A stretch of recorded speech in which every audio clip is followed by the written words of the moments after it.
अस्सलाम dear students, lecture number 23 में question number 12 discuss करेंगे।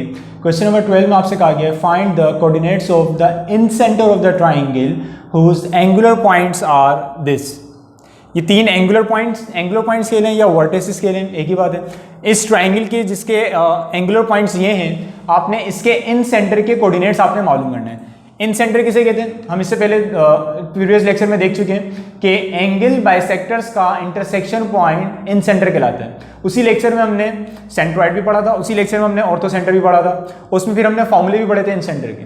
सो इन सेंटर में मालूम करने के लिए पहले तो हम उस पॉइंट को नाम दे देते हैं let PXY be the incentre of triangle PXY incentre है। किसका इन सेंटर है? एक ट्राइंगल का। कौन से ट्राइंगल का? जिसके एंगुलर पॉइंट्स ही गिवन है। हुज एंगुलर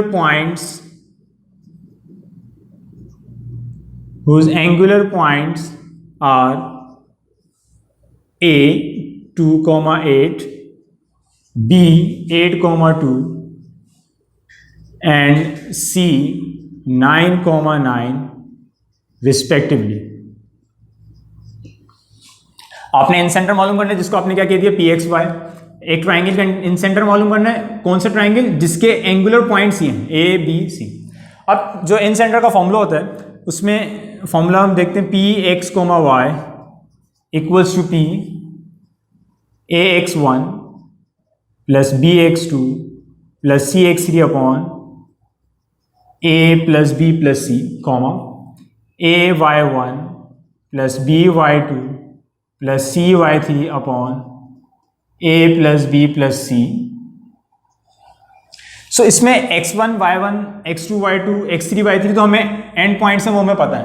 लेकिन ये ABC क्या है? ABC साइड्स की लेंथ है, वो हमें साइड्स की लेंथ फिलहाल नहीं पता। इस पॉइंट को हमने क्या नाम दिया था? A, इसको B और इसको C। सो ये small a, small b, small c क्या है? ये साइड्स की लेंथ है। कौन सी साइड्स की लेंथ है? वर्टेक्स a के ऑपोजिट साइड की लेंथ a कहलाएगी स्मॉल a, वर्टेक्स b की ऑपोजिट साइड की length b small b and vertex c के ऑपोजिट साइड की लेंथ स्मॉल c। सो पहले हमें इन तीनों साइड्स की लेंथ भी चाहिए होगी, तब आप ये फॉर्मूला यूज कर सकते हो, अदरवाइज ये फॉर्मूला यूज नहीं कर सकते। सो आप डिस्टेंस फॉर्मूले से पहले आप उन साइड्स की लेंथ मालूम करोगे। डिस्टेंस फॉर्मूला क्या है? d equals to root x2 minus x1 का square plus y2 minus y1 का स्क्वायर। सो पहले हम डिस्टेंस मालूम कर लेते हैं। a b इस साइड की length a b equals to a b x2 minus x1 का स्क्वायर, x2 माइनस x1 का square, x2 minus x1 plus y2 minus y1 का स्क्वायर। सो अभी हो जाएगा 8 माइनस 2 6 का स्क्वायर प्लस 2 माइनस 8 माइनस 6 का स्क्वायर, 6 का स्क्वायर 36 प्लस माइनस 6 का स्क्वायर 36, 36 प्लस 36 72। ए बी की लेंथ आ गई।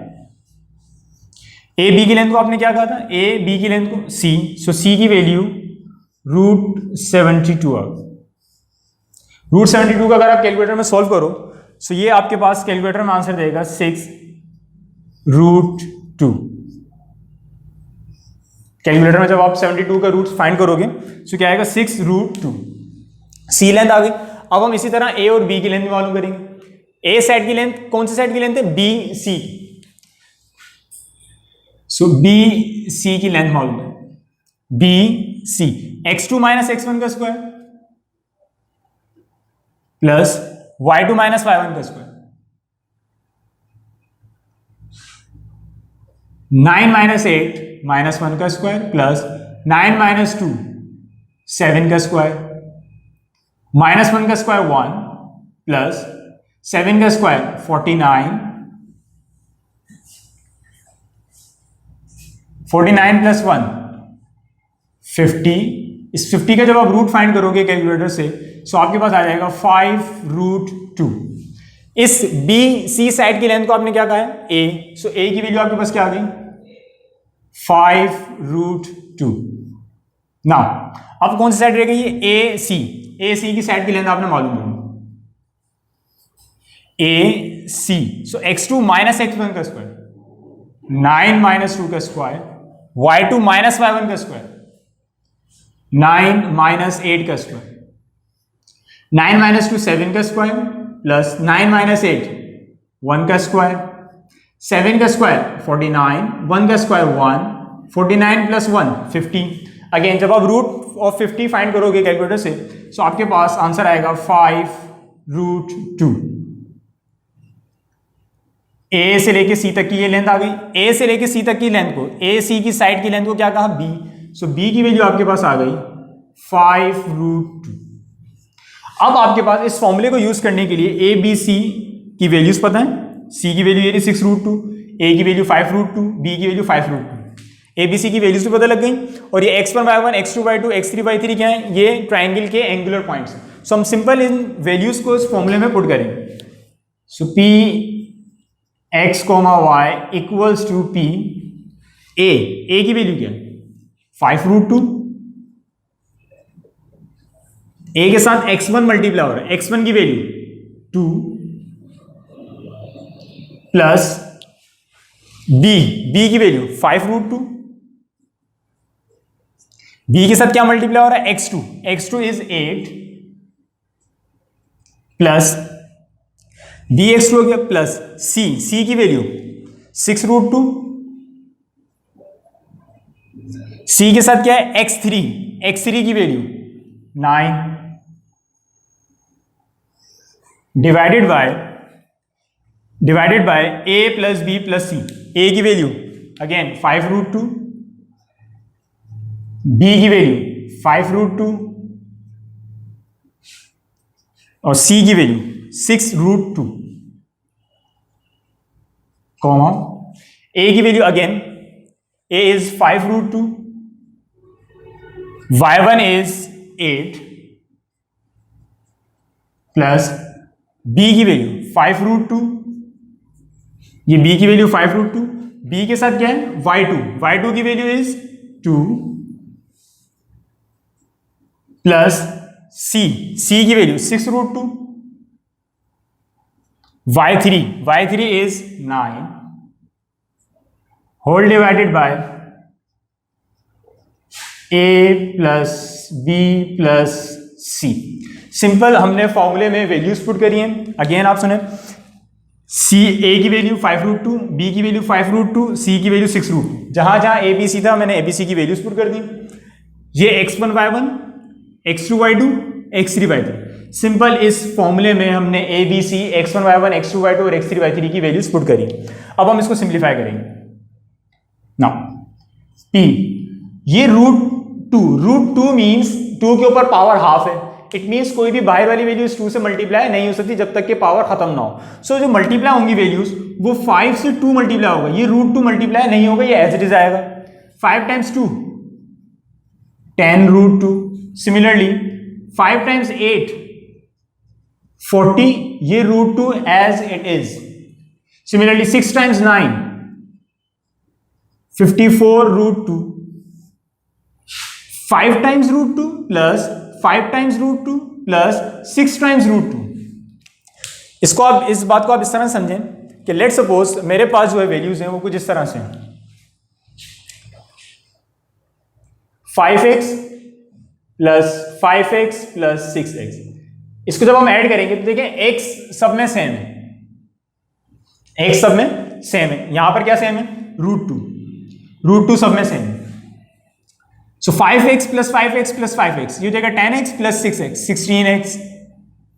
इसी मैंने आपको समझाने के लिए बताया कि जब आपके पास कोई वैल्यू सेम हो तो आप उनके कोफिशिएंट्स को ऐड करते तो 16x, बाकी जो सेम वैल्यू थी वो एज इट इज आती। सेम काम यहां होगा, ये √2 सबके साथ सेम है। इसको हम इस तरह से पढ़ सकते हैं 5 times √2 plus 5 times √2 plus 6 times √2। तो जब ये ऐड होंगे तो 5 प्लस 5 10, 10 प्लस 6 16√2, कॉमा। अब सेम काम यहां होगा जो आपने यहां किया था। 5 times 8 40√2 plus 5 times 2 10√2 plus 6 times 9 54√2 divided by same denominator. तो इसका जो आंसर आया था 16√2, सेम इसका भी आंसर आ जाएगा 16√2।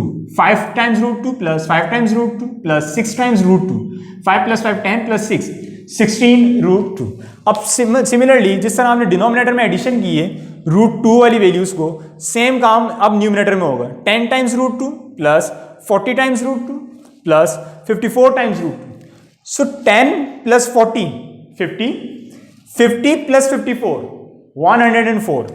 सो अब ये हो जाएगा px, y equals to, numerator आपका क्या हो जाएगा 10 plus 40 50, 50 plus 54 104 times √2 divided by 16√2 comma, same काम यहां होगा 40 times √2 plus 10 times √2 plus 54 times √2। So 40 plus 10 50 times √2, 50 plus 54 104 times √2 divided by 16√2 as it is. इस √2 से ये √2 cancels, 104 divided by 16, 104 divided by 16। Now √2 से √2 मल्टीप्लाई हो रहे थे क्योंकि कैंसिलेशन हो गई। अब क्या कोई ऐसा टेबल है कि जिसके टेबल में ये दोनों आते हों? 4 के टेबल से हम डिवाइड करके देख लेते हैं। 4 टाइम्स 4 16, 4 टाइम्स 2 8, 2 4 के कैरी जाएगा 24, 4 टाइम्स 6 24। सेम काम यहाँ होगा 4 टाइम्स 4 16, 4 टाइम्स 2 8, 2 कैरी जाएगा 24, 4 टाइम्स 6 24, 26/4 26/4।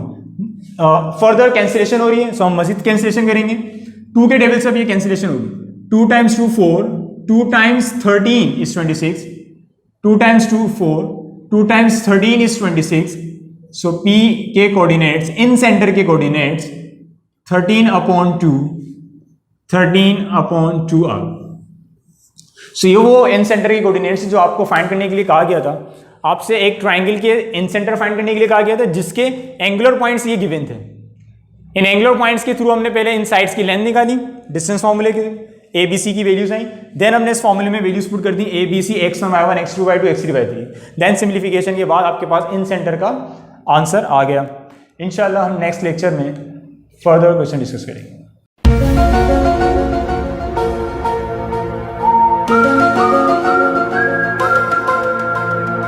Thank you.